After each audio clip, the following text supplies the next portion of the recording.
Gold trusted gold buyers మీరు తాకట్టు పెట్టిన బంగారాన్ని విడిపించి ఈ రోజు ఉన్న మార్కెట్ ధరకు కొనబడను.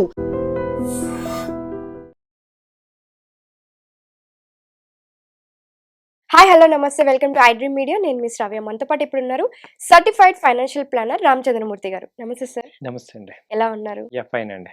మీరు వచ్చారంటే ఇంకా గోల్డ్ రేట్ గురించి ఖచ్చితంగా మాట్లాడుకోవాల్సిందే. అలాగే ఇప్పుడు ఫెస్టివల్స్ అనేవి వస్తున్నాయి, బతుకమ్మ కావచ్చు, అలాగే దసరా, ఫెస్టివల్స్ ఉన్నాయి, దీపావళి. అందరూ గోల్డ్ కొనాలి అనే ఆలోచనతో ఉంటారు. గోల్డ్ రేట్ చూస్తే ఏమో ఆకాశాన్ని, ఈ ఇయర్ అంతా కూడా ఆకాశాన్ని అంటుతూనే ఉన్నాయి. ఈ మాట మార్చడానికి లేకుండా ఉంది. అవునండి. బులిష్ గా కనిపిస్తుంది గోల్డ్ రేట్స్ అనేది. సో రీజన్స్ ఏంటి, ఎలా ఉండబోతుంది గోల్డ్ మార్కెట్, ఒకసారి దాని గురించి మాట్లాడుకుందాం. తప్పకుండా అండి. గోల్డ్ రేటు అంతకుముందు ఒక రకంగా ఉంది, ఇప్పుడు కంప్లీట్గా దాని యొక్క దిశ మార్చుకుంది. అంతకుముందు ఏంటంటే ఎవ్రీ 5000 పైకి రాగానే కిందకి మళ్ళీ ఎమ్మటే అయ్యేది. ఇప్పుడు ఏంటంటే 1,00,000 ఎప్పుడైతే క్రాస్ ఓవర్ అయిందో అక్కడి నుంచి కూడా నాన్ స్టాప్గా పెరుగుతుంది. సో దీనికి మేజర్ రీజన్స్ చూసుకుంటే మన ఇంటర్నేషనల్గా న్యూస్ తప్ప ఇండియన్ న్యూస్ కాదు, డొమెస్టిక్ ఏమీ లేదు. ఇంటర్నేషనల్గా 3,700 3,800 పర్ అవన్స్ అయిపోతుంది. Okay. So gold rate. So అలాగే దానికి రీజన్స్ చూసుకుంటే ఏంటంటే ఈ యొక్క డాలర్ వీక్ అవటం అనేది మేజర్ అవుతుంది. డాలర్ ఇవాళ ఏమైందంటే యూఎస్కి డెట్ విపరీతంగా ఉండటం వల్ల డాలర్ అనేది వీక్ అయింది. దానివల్ల ఏంటంటే ఆల్ కంట్రీస్ అన్నీ కూడా బ్యాంక్స్ అన్నీ కూడా గోల్డ్ ఫిజికల్గా కొంటున్నాయి, సేఫ్టీ కోసం గోల్డ్ కొంటున్నాయి అనమాట. దాంతో ఏమైందంటే gold continue pressure up trend అవుతుంది. సో ఇప్పుడు మనము ఎలా అయితే ఆర్నమెంట్స్ కొంటామో వాళ్ళు ఏం చేస్తున్నారు, గవర్నమెంట్స్ గోల్డ్ డిపాజిట్స్ పెట్టుకుంటున్నారు. ఇప్పుడు వరల్డ్లో లార్జెస్ట్ గోల్డ్ డిపాజిట్స్ ఏమవుతుందంటే చైనా దగ్గర ఇప్పుడు 15% దాకా వెళ్ళిపోయింది. సో అలాగే ఈ gold deposits China last 3 years నుంచి కంటిన్యూగా ఎవ్రీ మంత్లీ బై చేస్తున్నారు గవర్నమెంట్. దానివల్ల ఏంటంటే ఈ యొక్క గోల్డ్ కంటిన్యూగా పెరుగుతుంది. అయితే ఏదైనా కన్సల్టేషన్ రావాలన్నా మొన్నటిదాకా ఈ రష్యా ఉక్రెయిన్ వార్ ఏదైనా తగ్గుతుంది అనుకున్నాం, కానీ అక్కడ తగ్గే అవకాశాలు కనపడట్లేదు. అలాగే ఇంకా ప్రెషర్స్, ఈయన ట్రంప్ గారు కూడా హెవీ రోజుకి ఒక స్టేట్మెంట్ ఇచ్చి వరల్డ్ మొత్తాన్ని టెన్షన్ పెడుతున్నారు. దాంతో ఏంటంటే ఎక్కడ కూడా పాజిటివ్ కనపట్ల. ఈవెన్ ఇంకా ఇప్పుడు ప్రజెంట్ కమోడిటీస్లో చూసుకుంటే ఇవాళ ఒక్కరోజే మళ్ళీ 2,000 పెరిగింది. సో 1,15,000 1,20,000 దాకా వెళ్ళే ఛాన్సెస్ కూడా నెక్స్ట్ 1-2 monthsలో కనపడుతున్నాయి. సో వేరే సిల్వర్ తీసుకుంటే సిల్వర్ కూడా అసలు నాన్ స్టాప్గా అయిపోయింది. సిల్వర్ ఇప్పుడు 1,35,000 దాకా వెళ్ళిపోయింది. సో ఇవాళ కూడా 2,000 రూపీస్ సిల్వర్ పెరిగింది. సో అసలు 1,10,000 నుంచి కంటిన్యూగా పెరుగుతూనే ఉంది లాస్ట్ 3-4 months నుంచి కూడా. సో దానికి కూడా రీజన్స్ ఏంటంటే గోల్డ్ పెరుగుతుంటే ఆటోమేటిక్గా ఈ యొక్క ఇన్వెస్టర్స్ అందరూ సిల్వర్కి వస్తారు. లేడీస్ కూడా ఆర్నమెంట్స్ కూడా సిల్వర్ ఓరియంటెడ్ చూస్తారు కాబట్టి ఆల్టర్నేటివ్ ఇన్వెస్ట్మెంట్ కింద అయింది. అలా కాకుండా సిల్వర్ కూడా ఈ ఇండస్ట్రీలో యూసేజ్ ఎక్కువ ఉంది. తర్వాత ఇప్పుడు సెమీ కండక్టర్స్ అని, చిప్స్ అని, సోలార్ ప్యానల్స్, వీటన్నిటిలో సిల్వర్స్ ఎక్కువ వాడుతున్నారు అనమాట. దాంతో అది రెగ్యులర్గా గ్రో అవుతుంది. బట్ స్టడీ అవ్వాల్సిన టైం అయితే ఇంకా ఛాన్స్ ఏదైనా ఇంటర్నేషనల్గా కొంచెం పీస్గా ఉంటే రావాలి. అలాగే at the same time Indian stocks market పెరుగుతుంటే అప్పుడు గోల్డ్ తగ్గే ఛాన్సెస్ ఉంటాయి.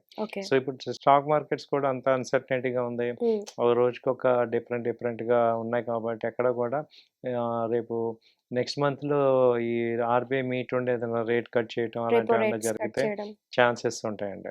సో గోల్డ్ సిల్వర్ అయితే కంటిన్యూగా అప్ ట్రెండ్ కనపడుతుంది. సో బై అండ్ డిప్స్ లాగా చేసుకోవటం.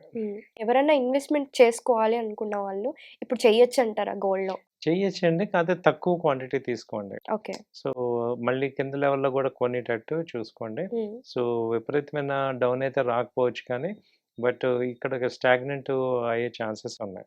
సో ఇవాళ ఎవరు ఇంత రేట్లో ఫిజికల్గా కొనలేరు, మ్యారేజెస్ కూడా లేవు కాబట్టి ఇవాళ ఎవరు అంత కొనలేరు. బట్ రేట్లు అయితే ఒక 2-3 monthsలో తగ్గే ఛాన్స్ ఉంది, కానీ ప్రెసెంట్ అయితే అప్ ట్రెండ్ కంటిన్యూ అవుతుంది. ఓకే. అంటే దగ్గరలో మనకి ఇంకా గోల్డ్ రేట్ అనేది తగ్గే ఛాన్స్ లేదంటారా? అంటే ఇప్పుడు 1,20,000 దాకా వెళ్తుంది అని అంటున్నారు. సో అంటే 1,00,000 కాకుండా 1,00,000 బిలో మనం ఏం చూడలేమంటారా గోల్డ్ రేట్స్ అనేది? చూడొచ్చండి. ఎప్పుడైతే మనకి ట్రంప్ గారు ఈ టారిఫ్లు తీసేయటం, సరే ఇప్పుడు నెగోషియేషన్ ఇంటర్నేషనల్గా ఇండియా అంటే ఈ టారిఫ్ వార్ కూడా మనకి గోల్డ్ రేట్ మీద ఎఫెక్ట్ పడుతుందంటారా? పడుతుందండి. గోల్డ్ మీద ఎఫెక్ట్ పడుతుంది. ఎందుకంటే టారిఫ్ వార్ రావటం వల్ల ఇప్పుడు ఎక్కడైతే డిస్టర్బెన్స్ ఉందో ఇన్వెస్టర్స్ అందరూ గోల్డ్ బై చేస్తారనమాట, మేజర్గా సేఫ్ హెవెన్ లాగా. సో అది రావటం కానీ, రష్యా ఉక్రెయిన్ వార్ కొంచెం తగ్గటం, అవును. ఇప్పుడు రేపు ఐక్యరాజ్య సమితిలో ఈ గాజా గురించి న్యూస్ వాళ్ళు మాట్లాడుతున్నారు. అదేదైనా కొంచెం కూల్ ఆఫ్ అయితే, సో లాస్ట్ 2 ఇయర్స్ నుంచి కూడా ఈ వార్స్ కనుక కూల్ ఆఫ్ అయితే కనుక డెఫినెట్గా బాగా తగ్గుతుంది. ఓకే. ఇప్పుడు దాదాపు 10,000-15,000 దాకా తగ్గే ఛాన్స్ ఉంది. Okay. But the day will come. But అది 10-15 అయినా కూడా అప్పటికే ఆల్మోస్ట్ మనకి రేట్ అనేది మీరు అన్నట్లుగా 20 దాకా వెళ్ళిపోతుంది, 1,20,000 దాకా వెళ్తుంది. ఒకవేళ అది తగ్గినా మళ్ళీ 1,00,000 వచ్చేస్తుంది, కానీ 1,00,000 బిలో చూసేలాగా ఇంకా లేదు. సెట్ అయిపోయింది. 1 లాక్ అనేది సెటిల్ అయ్యే ఛాన్సెస్ ఓకే. కనపడుతున్నాయి. ఈవెన్ తగ్గినా 1 లాక్ బేస్ రేట్ కింద ఛాన్స్ కనిపించి వస్తుంది అనమాట. ఉమ్. బాగా ఇప్పుడు 1 లాక్ బిలో రావాలంటే నెక్స్ట్ ఇయర్ మేబీ ఒక 90,000 అలా నెక్స్ట్ ఇయర్ అంతా సెట్ అయ్యి మార్కెట్స్, ఈక్విటీ మళ్ళీ అప్పుడు మార్కెట్స్, మార్కెట్ ఎలా ఉంటుందో చూడాలి. అదే ఈక్విటీ మార్కెట్స్ బాగా గ్రో అయితే మీకు ఓకే. గోల్డ్ తగ్గుతుంది. ఉమ్. సో ఇది ఒక సైకిల్ అండి. ఓకే. అంటే మార్కెట్స్, ఈక్విటీ మార్కెట్స్కి, గోల్డ్, అలాగే డాలర్ అదే రూపీకి, మూడింటికి ఆయిల్, ఈ నాలుగిటికి రిలేషన్ ఉందన్నమాట. ఉమ్. సో ఎప్పుడైతే రూపీ మనకి వీక్ అయిపోతుంది, ఉమ్. అలాగే వీక్ అవటం వల్ల ఏమవుతుందంటే అటు రూపీ వీక్ అవుతుంది, ఇంటర్నేషనల్ గోల్డ్ పెరుగుతుంది, కాబట్టి ఇక్కడ గోల్డ్ కూడా పెరుగుతుంది అనమాట. ఉమ్. సో ఎప్పుడైతే మార్కెట్స్ బాగా వస్తాయో అప్పుడు ఏంటి, బయట నుంచి కూడా డాలర్స్ వస్తాయి, తర్వాత రిజర్వ్స్ పెరుగుతాయి అనమాట. అప్పుడు రూపీ స్ట్రాంగ్ అవుతుంది, సో అప్పుడు గోల్డ్ వీక్ అవుతుంది, ఈక్విటీ మార్కెట్ స్ట్రాంగ్ అవుతాయి. సో ఈ సైకిల్ ఫేజ్లో ప్రెసెంట్ ఏంటంటే ఈక్విటీ మార్కెట్ సైకిల్ ఎండింగ్లో ఉన్నాం, అలాగే గోల్డ్ పీక్లో ఉంది. సో ఇది రివర్స్ నెక్స్ట్ ఇయర్ ఛాన్సెస్ కనపడుతున్నాయి. Okay sir, thank you so much. Thank you అండి, నమస్తే.